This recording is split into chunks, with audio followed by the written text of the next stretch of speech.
Olá, tudo bem com você? Quero começar agradecendo você por me receber aí do outro lado da telinha. Pode ser que você seja meu aluno e esteja com saudade, eu também estou. E pode ser que você não me conheça, eu sou a Fabiola, eu sou professora de redação aqui da turma Medicina e da turma Extensivo do Poliedro de São José dos Campos e também sou responsável pela coordenação de redação aqui de São José. Nós todas estamos em contato, vocês já sabem disso, então muito obrigada por me receber. Vamos lá? A gente vai falar sobre a competência 2 do Enem. Então você já viu na competência 1 toda a filosofia da prova, você já sabe mais ou menos que precisa atender a uma estrutura. Hoje a gente vai falar sobre uma parte que é uma parte que causa um pouco de pânico.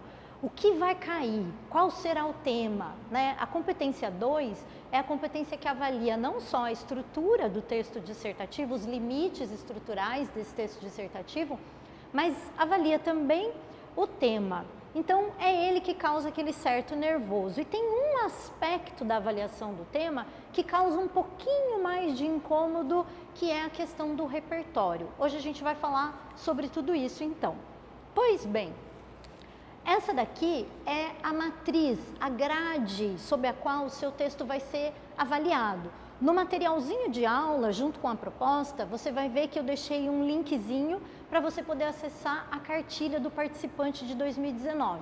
É lá que você encontra esse tipo de informação, que é uma informação oficial, publicada pelo INEP, publicada pelos organizadores da prova do Enem. Ela serve para você poder entender quais são as faixas de nota, portanto, quais são as possibilidades que você pode ter dentro dessa competência 2. Eu quero te chamar a atenção para o que está aqui, ó. Por quê? Eu sei que muitos de vocês estão de 80 pontos para cima. E o que faz, por exemplo, uma nota 120 ser diferente da 160 e ser diferente da nota 200 é o que está anotado aqui. Portanto, qual a diferença entre uma argumentação previsível e consistente e o que é um repertório produtivo? Pois bem, o que é um repertório produtivo? A gente vai falar mais para o finalzinho da nossa aula, e essa questão da argumentação você vai ver na aula seguinte, quando for trabalhada a competência 3, a competência do desenvolvimento e da sustentação argumentativa. Ah, mas espera aí, uma competência interfere na outra? Não necessariamente, tá? Eu vou explicar isso também para vocês, mas essa parte da substância argumentativa e do desenvolvimento do projeto de texto fica lá na competência 3. Eu preciso falar de argumentação agora porque, como eu tinha acabado de dizer, essa competência, além de avaliar o tema, também observa se você respeitou os limites da estrutura dissertativa, os limites do texto dissertativo argumentativo.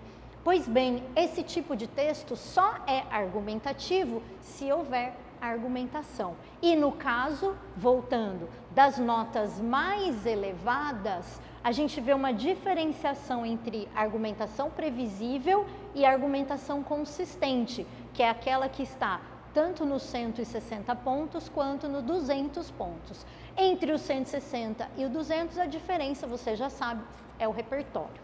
Pois bem, então, na competência 2, esses dois principais eixos serão observados e avaliados na sua redação. Primeiro, se você respeita os limites da estrutura dissertativa argumentativa. Depois, se você compreendeu a proposta. É aquele momento do tipo, sobre o que é para eu, entre aspas, falar, ou seja, sobre o que é para você escrever. É sobre aquilo que for dado na proposta de redação, no comando da prova, no dia em que você chegar lá, esse grande dia de tanta tensão, né? E junto com o tema, avalia-se a sua capacidade de mostrar uma outra habilidade, que é evidenciar o seu repertório, ou seja, o seu conhecimento de mundo, o seu conhecimento acumulado ao longo dos seus anos de banco de escola, evidenciar esse conhecimento, então, na hora de fazer a análise que compõe o seu texto dissertativo argumentativo. Então, para você não se esquecer, o tipo textual tem aquela estrutura que você provavelmente já viu, já aprendeu. Afinal, ela faz parte até do ensino fundamental. A estrutura é aquela padrão, introdução, desenvolvimento e conclusão. No plano do conteúdo, essa estrutura precisa abarcar uma análise do tema, portanto, o seu olhar é objetivo, o seu olhar é analítico. E você precisa defender uma tese. O que significa isso, essa defesa de tese? Mostrar que você tem um ponto de vista. Como é que eu enxergo a realidade? Daqui, daqui, daqui. Qual é a minha percepção da realidade a partir daquele tema que me foi oferecido? Bom, para você não fugir do tema, a dica que eu dou, a primeira dica que eu dou é que você identifique quais são as palavras-chave do recorte. Vamos lembrar do tema do Enem de 2019? A democratização do acesso ao cinema no Brasil. Impossível escrever essa redação sem localizar no contexto brasileiro, como você provavelmente já viu em textos nota 1000. Impossível não falar sobre a questão da democratização do acesso, que era a sua possibilidade de problematizar esse tema. O assunto maior era cultura, era cinema, mas sob qual recorte, sob qual aspecto? A democratização do acesso a essa forma de cultura que é o cinema. Pois bem, na hora de argumentar, você já sabe, e você vai ver também na aula de competência 3, que você precisa explicar, que você precisa exemplificar, que você precisa justificar e que ao estabelecer todas essas relações, você vai ter então um texto analítico e então estar dentro dos limites estruturais do texto dissertativo argumentativo. Quando a gente pensa no repertório, tem gente que acha que repertório é citar alguma coisa da sua vida doméstica, do tipo, na rua onde eu moro aconteceu tal coisa, na cidade onde eu moro. Cuidado com esses simples exemplos, eles não são o repertório que o Enem está esperando de você.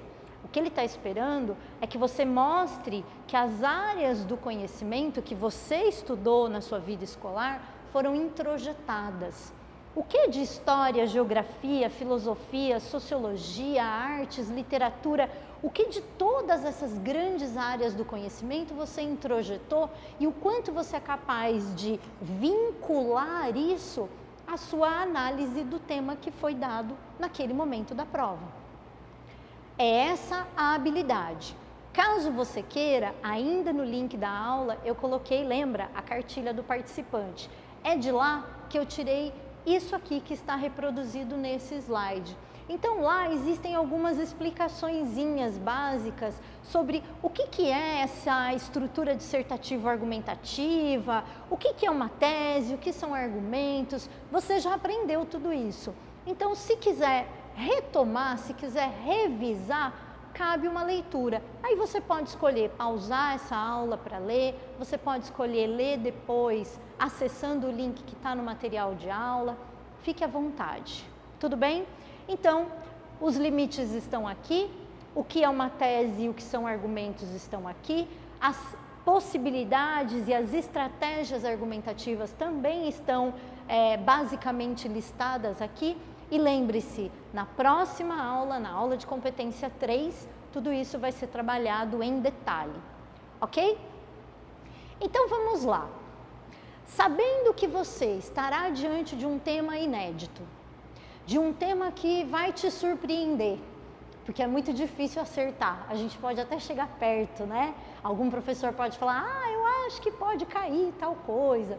A gente pode chegar perto, mas acertar, cravar, muito difícil, né? Eu, por exemplo, falei sobre cinema, mas não falei sobre democratização do acesso ao cinema lá em 2019, quando fiz minha aula de revisão para o Enem.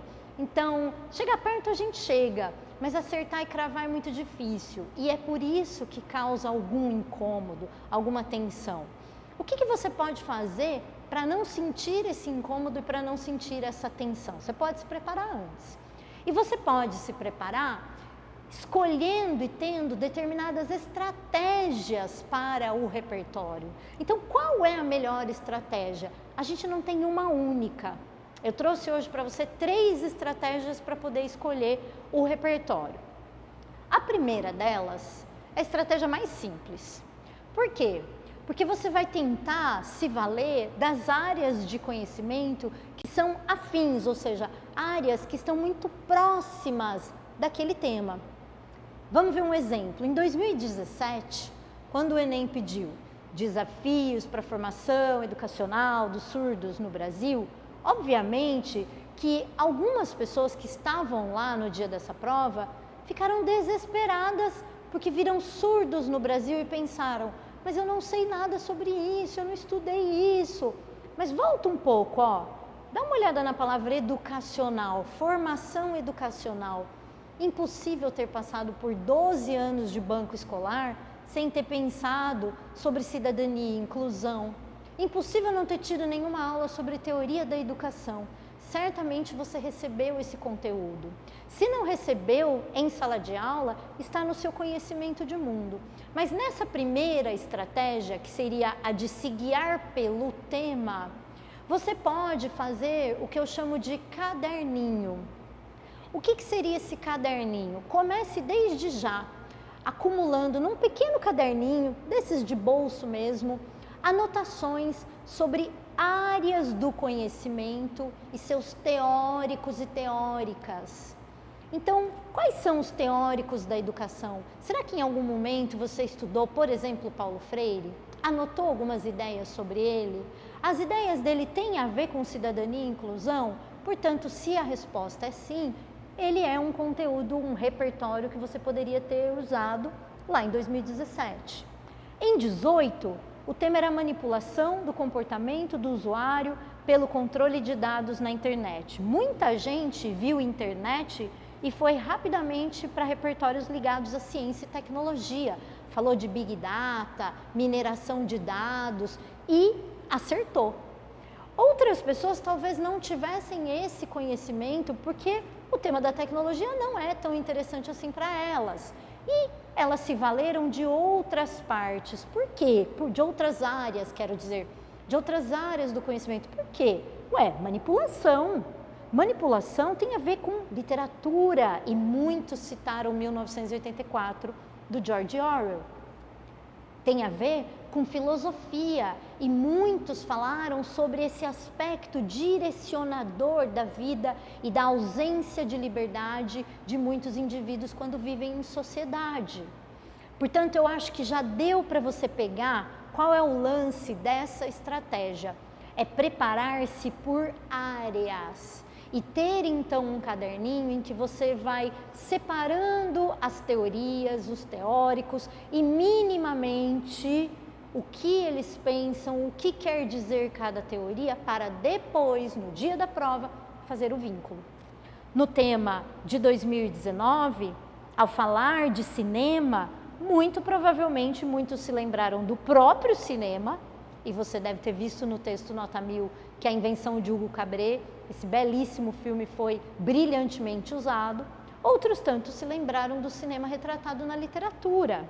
Então esses foram para o campo das artes. Mas se isso não veio à sua cabeça, se isso não veio à sua mente naquele dia, por que não falar da filosofia e da sociologia? Por que não usar como base a filosofia e a sociologia para poder pensar o aspecto da democratização? Você entendeu então por que é que lá atrás eu disse que é tão importante encontrar as palavras-chave do recorte temático? Porque são elas a sua possibilidade de fazer a escolha pela primeira estratégia.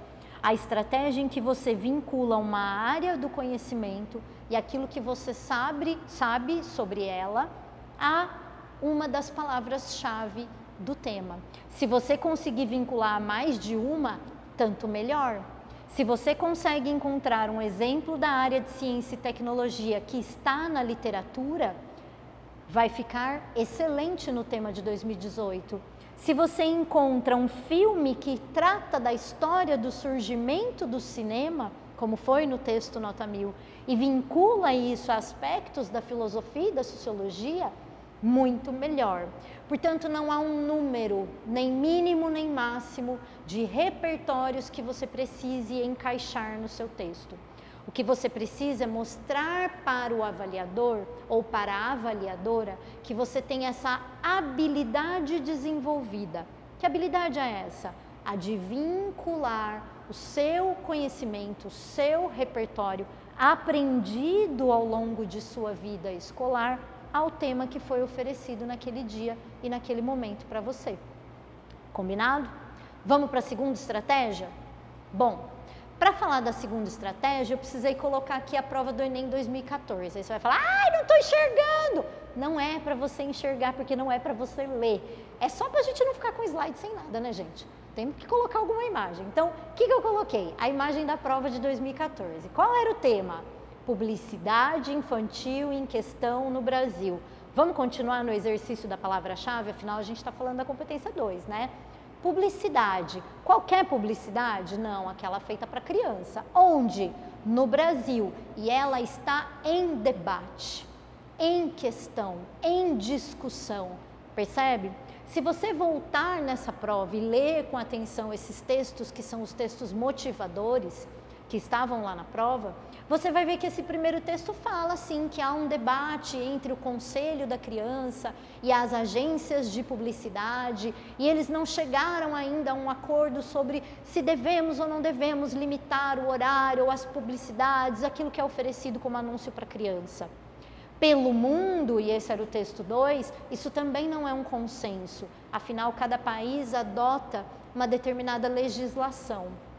Pois bem, ainda havia um texto 3 que eu nem reproduzi, ele está bem pequenininho aqui e ele tinha alguns indícios que levavam à proposta de intervenção, algo para você também ficar bastante atento em relação às provas do Enem.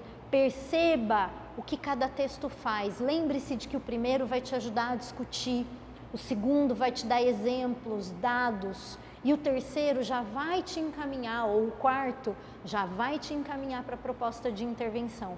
Faça a leitura inteligente da coletânea, procurando os aspectos mais relevantes, ou seja, aquilo que provoca o debate, que provoca a discussão.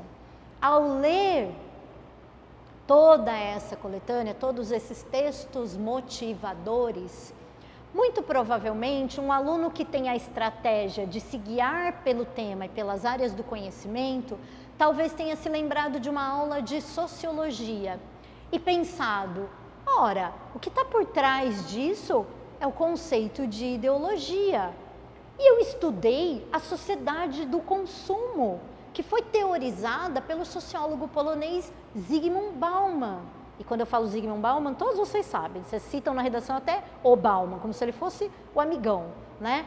Por quê? Porque é um teórico recorrente, é um teórico que estudou o que nós estamos vivendo. Ele se debruçou no estudo da contemporaneidade, é por isso que ele serve tanto como repertório.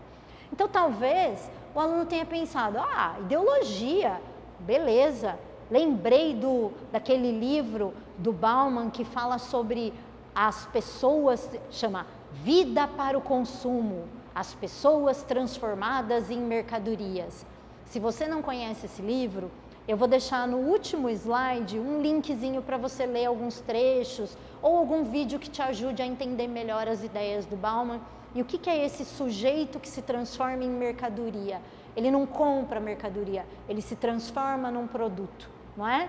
Então, essa ideologia, essa maneira de pensar, poderia ser a base para você refletir sobre a publicidade infantil. Será que desde pequenos a gente já não está fazendo introjetar nessa criança uma forma de pensamento que é essa da sociedade do consumo?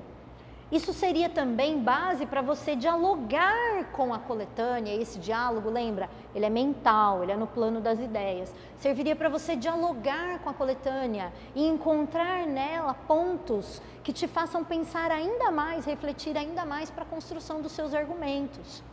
Você também poderia achar no Bauman a fundamentação para compor sua tese. Imersos na sociedade do consumo, e aí você encaixa as palavras-chave do tema, defende um posicionamento a ser desenvolvido no D1, outro a ser desenvolvido no D2, como você viu na aula de estrutura, a aula anterior. Você também poderia desdobrar a questão da ideologia lá na argumentação e então seria muito interessante e produtivo que você citasse o sociólogo, o nome dele, Zygmunt Bauman, e o livro. Isso seria muito interessante. Por quê? Porque isso leva credibilidade ao seu texto. O avaliador, a avaliadora vai perceber que você tem autoria. Não só porque você lembra o nome do livro, não é isso. Não é a simples menção do livro, mas é conseguir conciliar aquilo que está proposto no livro como base para a sua reflexão e para a sua defesa de um ponto de vista. Esse, portanto, é o repertório produtivo. É fácil de fazer? Não, não é fácil de fazer. E a ideia é que você treine bastante. Então, por que lá atrás eu recomendei que você tenha um caderninho?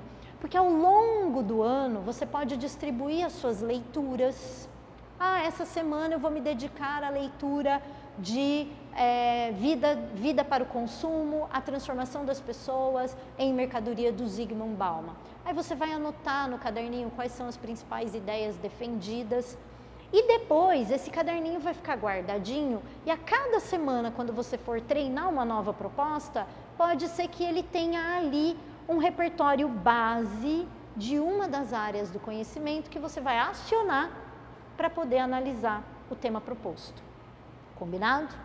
Então, exemplificada essa abordagem, essa estratégia de repertório que está relacionada ao tema, que relaciona áreas afins e estudos prévios ao tema, as palavras-chave do tema. Pois bem, vamos para a segunda? A segunda estratégia é você pensar assim, em forma de raízes. Isso daqui é um pequeno exemplo de temas possíveis, e veja que o acesso à cultura está aqui, mas o acesso à cultura está dentro de uma mesma raiz que é a grande cultura, o grande tema cultura.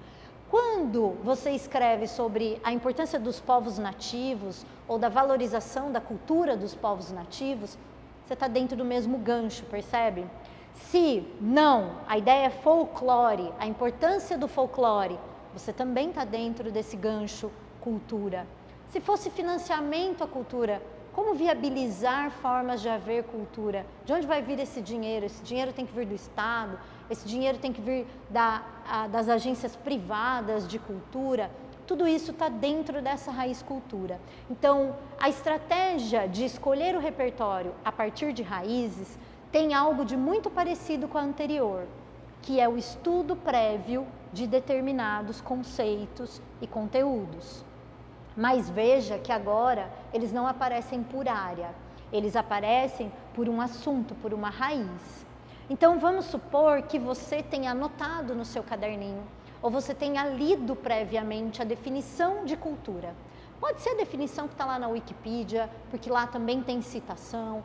Pode ser uma definição de um dicionário de cultura, pode até ser a definição do próprio dicionário. Fabiola, mas eu não sou bom de lembrar, então muda de estratégia. Essa estratégia é uma possibilidade, mas não é a única. Então vamos supor que você goste de ler definições e ter definições na cabeça. Mas eu não vou ter a definição exata. Não, não vai ter, exatamente. Você vai escrever com as suas palavras. A definição de cultura aliada à noção de indústria cultural, que muito provavelmente você já estudou quando estudou os filósofos e teóricos da escola de Frankfurt. Então, se você já estudou isso, você sabe que a noção de cultura e de indústria cultural estão vinculadas. Claro que não são idênticas, estão vinculadas, você vai pensar esse vínculo e como a indústria cultural poderia, e as suas definições e problematizações colocadas lá por Adorno e Horkheimer, como que isso tudo poderia se encaixar num tema do financiamento à cultura. Sacou?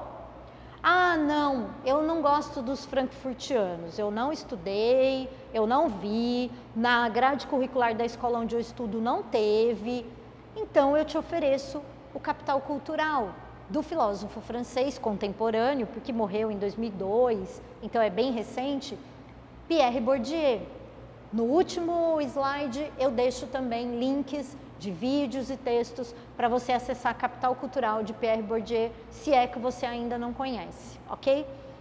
Entendi. Então eu pego aquela noção de capital cultural lá do Bourdieu que é aquela que mostra a diferença entre os indivíduos, porque alguns nascem em estratos sociais que permitem com que eles tenham acesso à cultura que é diferente de outros estratos sociais, e nós estamos falando das pessoas que são alfabetizadas muito rapidamente, porque vivem em casas de pais e mães letrados, que têm livros, que têm revistas, versus famílias em que os pais são analfabetos e o ambiente da leitura, por exemplo, não está desde cedo na vida daquela pessoa.